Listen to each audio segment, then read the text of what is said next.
digantikan karena melakukan tugasnya. Di mana lagi ada orang melakukan tugasnya malah digantikan karena dia melakukan tugasnya? Hanya di Indonesia. Bagian, kenapa sih undang-undang kita ini dibatal-batalin terus? Bukan sekedar melanggar konstitusi, ini mempertontonkan betapa culasnya kekuatan politik di hadapan kekuasaan hukum.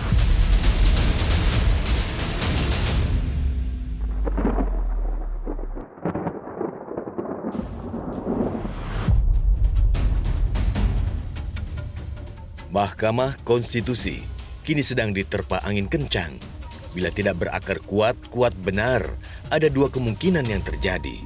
Lama-kelamaan tumbang atau menjadi kerdil.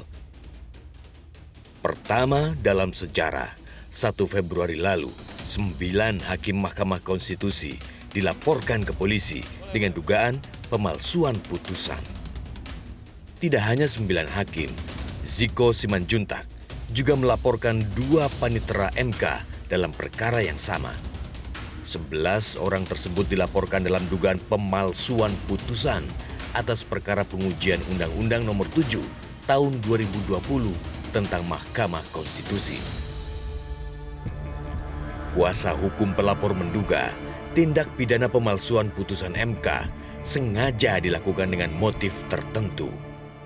Penggantian frasa kata dengan demikian, dengan ke depan, memiliki makna yang jauh berbeda. Terlebih, ini terjadi dalam produk putusan hukum yang berkekuatan tetap dan mengikat.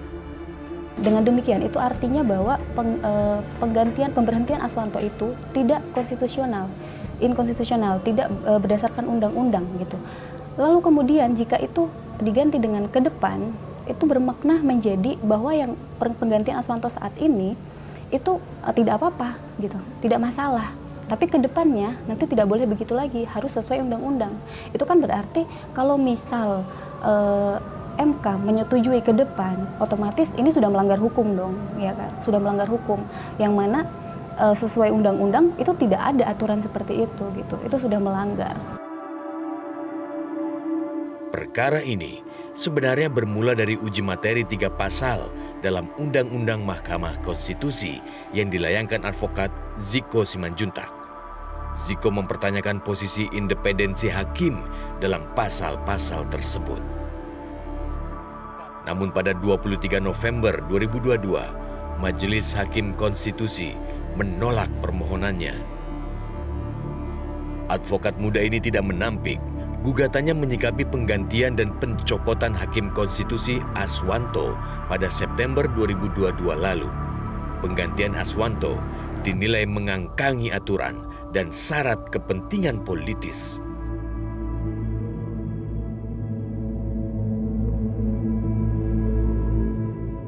Setelah melaporkan ke-9 Hakim Mahkamah Konstitusi ke polisi, Advokat Ziko Leonard Simanjuntak kembali berperkara di Mahkamah Konstitusi terkait pemberhentian Hakim Aswanto. Hari ini pada tanggal 16 Februari merupakan sidang pertama atas perkara tersebut. Dalam sidang yang baru saja selesai, Ziko menyebutkan 2 nama hakim Mahkamah Konstitusi dan meminta agar kedua hakim tersebut tidak dilibatkan dalam pemeriksaan dugaan pemalsuan putusan ini. Penggantian atau pencopotan Hakim Aswanto berasal dari usulan Komisi 3 DPR RI. Aswanto dianggap bermasalah lantaran sering menganulir produk DPR, termasuk Undang-Undang Cipta Kerja. Kalau undang-undang dijudulnya kemudian dibatalkan, malu bos. Kalau dapat kritik, ini ada hubungannya kalau dengan pemberhentian Hakim Aswanto kemarin, Pak? Itu bagian kenapa sih undang-undang kita ini dibatal-batalin terus? Dia kan setidaknya tata beracara yang paling benar, walaupun itu belum ditulis. Kalau dia wakil dari DPR, ketika mau membatalkan undang-undang itu, dia ngomong dong ke sini. Pak, ini diskusi gini, ini nggak benar Pak, pasal ini diskusi lagi kalau perlu. jadi nggak independen dong. Jangan kemudian. Iya, jadi nanti kalau ada kritik. Sekarang saya tanya kepada kau, independen harus didasarkan atas tugas utamanya dia. Apa itu tugas utamanya? Menyandingkan tiap undang-undang dengan Undang-Undang Dasar 45. DPR merasa lembaganya tidak dianggap oleh hakim konstitusi yang notabene mereka usulkan sendiri. Itu sebabnya DPR berinisiatif mengutak-atik kewenangan recall hakim konstitusi. Menko Polhukam mengakui muncul perdebatan sengit di internal pemerintah. Namun meski awalnya setengah hati, akhirnya pemerintah menerima usulan DPR. Sebenarnya, pemerintah tidak memiliki agenda untuk melakukan revisi kembali atas Undang-Undang Nomor 24 Tahun 2003 tentang Mahkamah Konstitusi. Tetapi karena DPR RI berdasar hak dan kewenangan konstitusionalnya telah mengajukan usul inisiatif perubahan undang-undang tersebut, dan ini sudah sesuai dengan prosedur dan persyaratan yang ditentukan oleh peraturan perundang-undangan, maka pemerintah akan menggunakan kesempatan ini untuk menawarkan alternatif melalui daftar inventarisasi masalah yang menurut pemerintah merupakan upaya perbaikan dari keadaan yang sekarang. Artinya pemerintah menyetujui usul ini untuk dibahas. Wakil rakyat yang kebakaran jenggot dan tidak terima putusan Mahkamah Konstitusi terus bermanuver untuk bisa menguasai wajah Mahkamah Konstitusi. Undang-undang diutak-atik demi memuluskan kepentingan kelompok sendiri. Bila sudah begini, lantas apa gunanya dibentuk Mahkamah Penguji Konstitusi?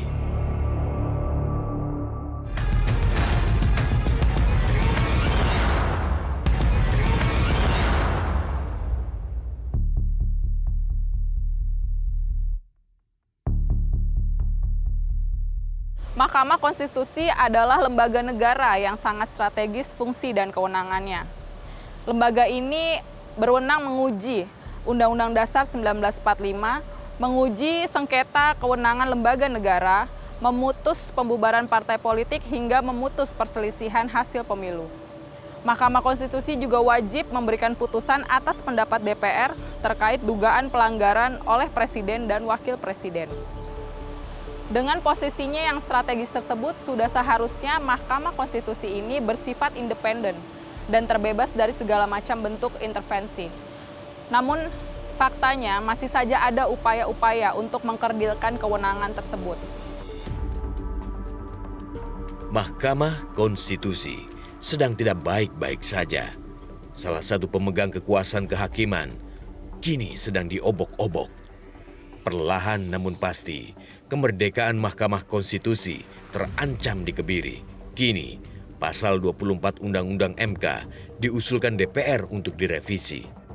Pasal 24 yang ada saat ini mengatur tentang mekanisme pemberhentian hakim konstitusi, namun dalam rencana revisi keempat akan dimasukkan poin evaluasi terhadap hakim konstitusi oleh Mahkamah Agung, DPR, dan Presiden.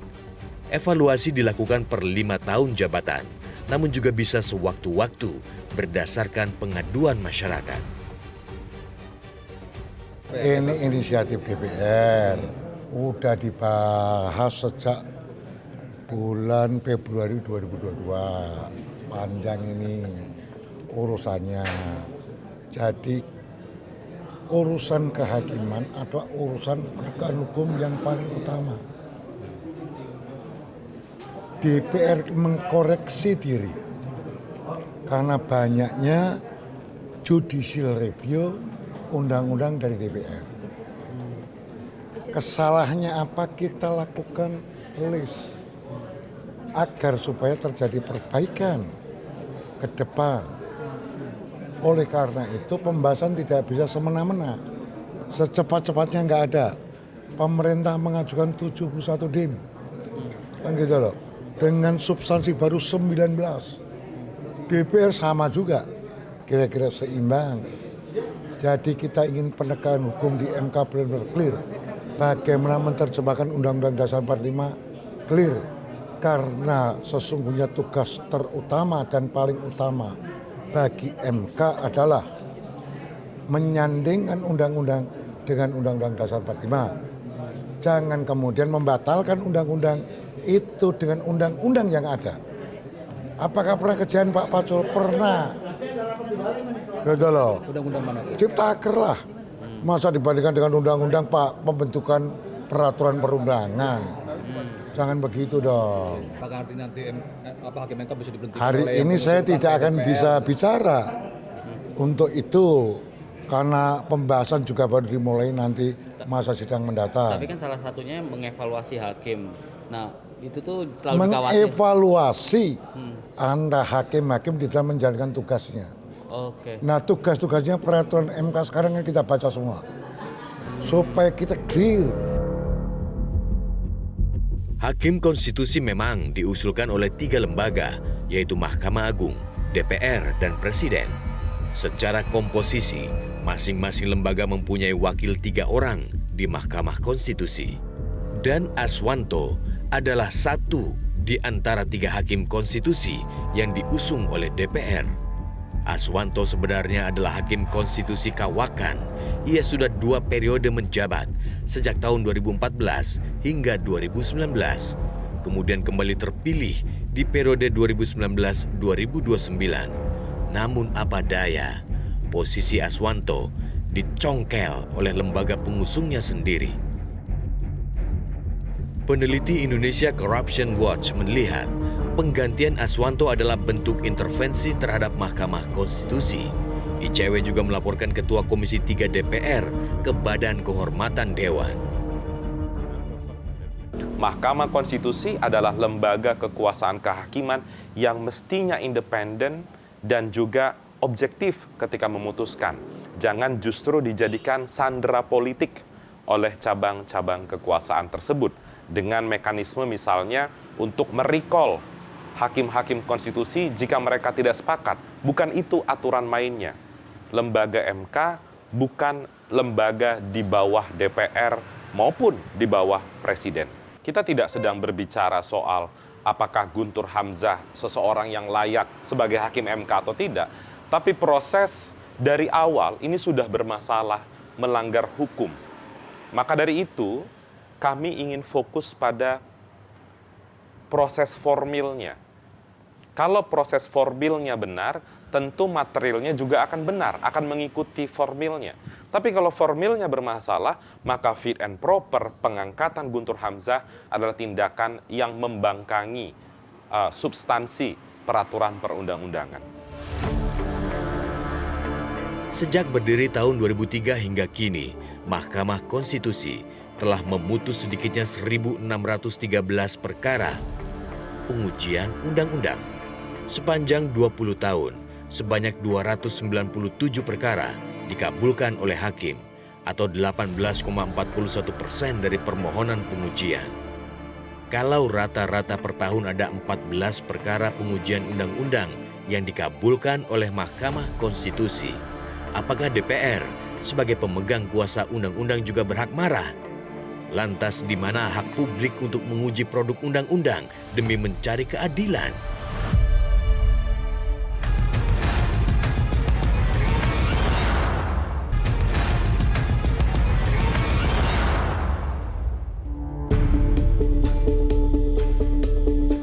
Penggantian Hakim Aswanto diputuskan dalam Badan Musyawarah Komisi 3 pada 29 September 2022 lalu.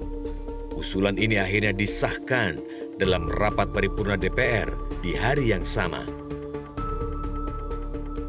Sekarang perkenankan kami menanyakan kepada sidang Dewan yang terhormat, apakah persetujuan untuk tidak akan memperpanjang masa jabatan Hakim Konstitusi yang berasal dari usulan lembaga DPR atas nama Dr. Aswanto dan menunjuk Saudara Profesor Dr. Guntur Hamzah SIMH sebagai Hakim Konstitusi yang berasal dari Dewan Perwakilan Rakyat tersebut dapat disetujui?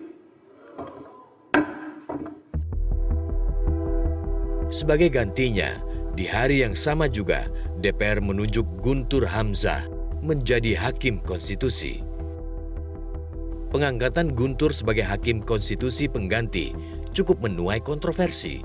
Akademisi Universitas Andalas Ferry Amsari menilai pemberhentian Aswanto sudah diincar dan direncanakan. Secara konstitusional, menurut Undang-Undang Dasar sudah pasti tidak sah. Berdasarkan pasal 24 Undang-Undang Dasar 1945, kekuasaan kehakiman itu adalah kekuasaan yang merdeka. merdeka dari intervensi baik eksekutif, legislatif, bahkan yudikatif itu sendiri. Hakim tidak boleh saling mengintervensi hakim. Jadi ini cara asal-asalan bertentangan dengan konstitusi dan undang-undang Mahkamah Konstitusi. Bagaimana bisa ini terjadi? Ya pasti banyak kepentingan politik yang membuat ini mungkin terjadi. Nah, tidak mungkin ada data yang bisa menyatakan bahwa Pak Aswanto lebih banyak menolak undang-undang rancangan DPR karena itu diputus oleh mayoritas hakim. Kenapa sasarannya hanya Pak Aswanto? Bagi saya lebih karena ingin merubah mayoritas sederhana tadi. 25 November 2021, MK mengabulkan untuk sebagian permohonan uji formil dan menyatakan Undang-Undang Cipta Kerja inkonstitusional bersyarat. MK meminta pemerintah melakukan perbaikan dalam waktu 2 tahun sejak putusan dibacakan.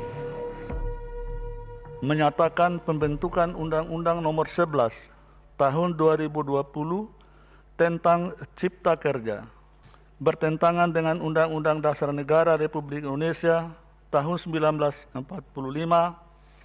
dan tidak mempunyai kekuatan hukum mengikat secara bersyarat sepanjang tidak dimaknai, tidak dilakukan perbaikan dalam waktu 2 tahun sejak putusan ini diucapkan. Undang-Undang Nomor 11 Tahun 2020 tentang Cipta Kerja memang cukup kontroversial. Disahkan 5 Oktober 2020, namun akhirnya dibatalkan bersyarat setahun kemudian pada 25 November 2021. Meski hanya seumur jagung, namun undang-undang ini banyak menuai protes publik. Sepanjang tahun 2021 saja, terdapat sedikitnya 9 gugatan atas Undang-Undang Cipta Kerja. Ketua Partai Buruh yang juga Presiden Konfederasi Serikat Pekerja Indonesia, Said Iqbal menyayangkan sikap pemerintah dan DPR. Alih-alih segera memperbaiki Undang-Undang Cipta Kerja yang sudah dibatalkan sebagian oleh MK, namun justru sibuk mengurus peraturan pengganti undang-undangnya. Perintahnya jelas, inkonstitusional bersyarat.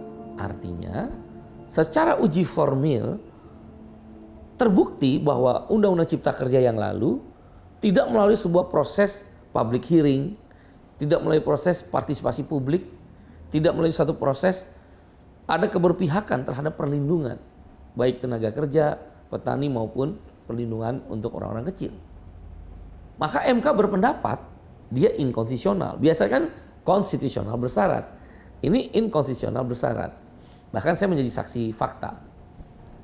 Perpu yang kemudian akan disahkan menjadi undang-undang kan lebih parah. Karena Perpu domainnya presiden. Salah nggak? Enggak.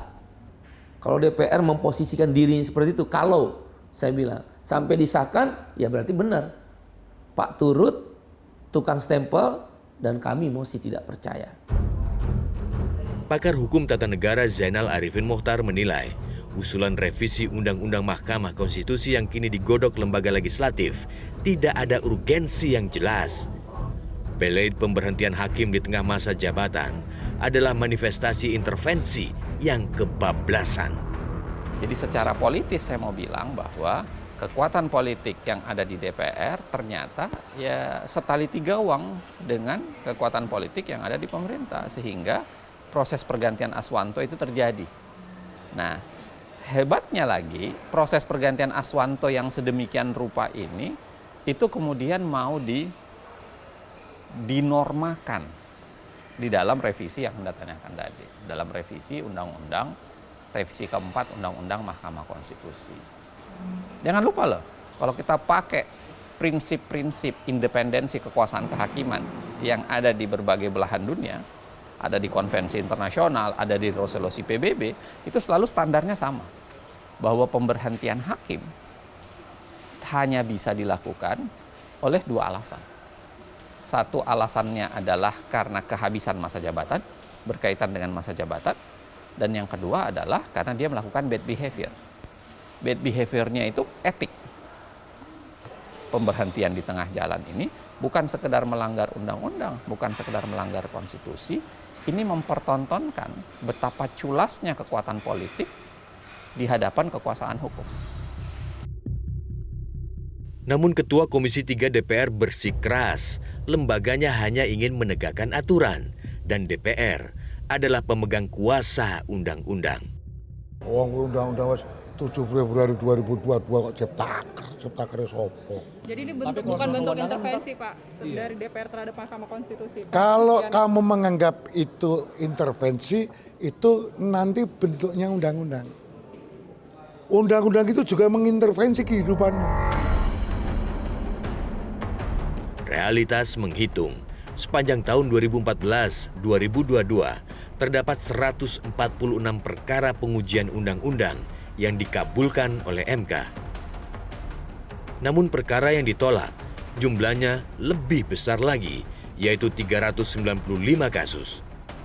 Persentase gugatan undang-undang yang dikabulkan kurang dari 27%. Diderap laporan terhadap lembaganya, Mahkamah Kehormatan MK mengaku belum bisa menyimpulkan pelanggaran kode etik kasus ini. Sebab hingga sekarang, pihaknya belum memeriksa hakim-hakim terkait. Seingat saya selama ini, kalau perubahan yang sifatnya substansial belum pernah terjadi. Kalau perubahan yang sifatnya substansial ya.